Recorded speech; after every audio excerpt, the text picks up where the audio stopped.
So guys चला चिंचखेडला खंडोबा देवांच्या दर्शनासाठी. सो आता आम्ही आलेलो आहे चिंचखेडला, श्री क्षेत्र खंडोबा देवस्थान चिंचखेड.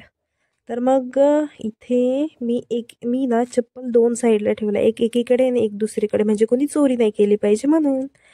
सो इथनं एंट्रन्स आहे आणि मग इथे खूप मोठी लाईन आहे आणि आम्ही आता चालतोय. फार वेळ लागला आणि इथे ते सांगत होते की कोणाचं तरी वॅलेट हरवलंय, ज्याला कोणाला सापडेल तर त्यांना बक्षीस देण्यात येईल. ये सो इथे पूर्ण हे जे आहे ना, हे हेमाडपंथी मंदिर आहे. पूर्ण हे जे दगडाचं बऱ्याच काळाचं, म्हणजे मागच्या काळाचं बनलेलं आहे.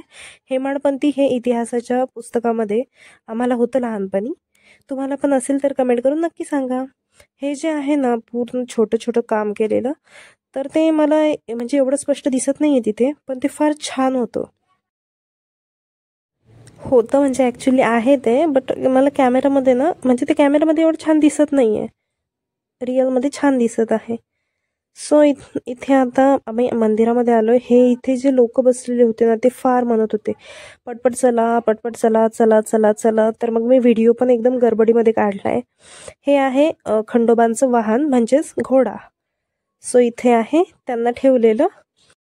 सो आता जाणार आतमध्ये, देवाचं दर्शन घेणार, देवाला मागणार सुख समृद्धी आयुष्य आणि आरोग्य आमच्या सर्वांना दे, आणि ज्या काही गोष्टी दिल्यात त्यासाठी थँक्यू पण मनापासून. सो इथे पण फार घाई करत होते, पटपट चला म्हणून. मग बाहेर आल्यावर पण मी थोडेफार व्हिडिओज काढले, कारण की थोडीशी गर्दी कमी होती. मग हे पूर्ण हेमाडपंथी मंदिर आहे, म्हणजे पूर्ण हे जे दगडाचं बनलेलं आहे, जुन्या काळी बनवलेलं आहे.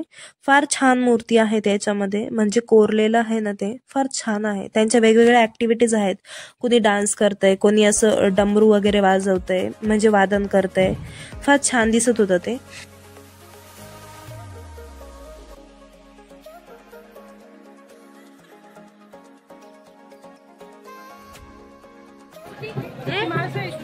तिथे ना ती बानू काही पण नाही तिथं खंडोबाल माळसा, तिथं माळसा नाही मला.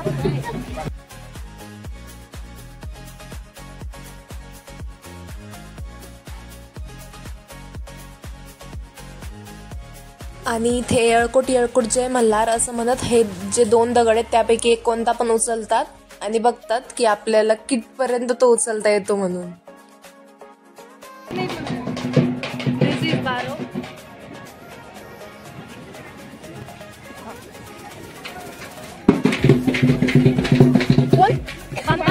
भानुकांत मंदिर. This were is so small.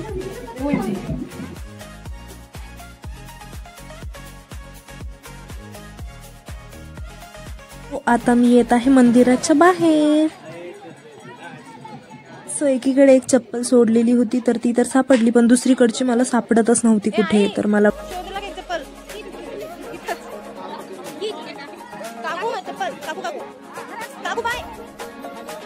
आता सापडली माझी चप्पल आणि आता आम्ही चाललो आमच्या गाड्यांकडे. म्हणजे आम्ही स्कूटीवर आलो होतो, आई आणि मी, आणि माझे म्हणजे एक बहीण आणि एक भाऊ आणि पप्पा ते मोटरसायकलवर आले होते.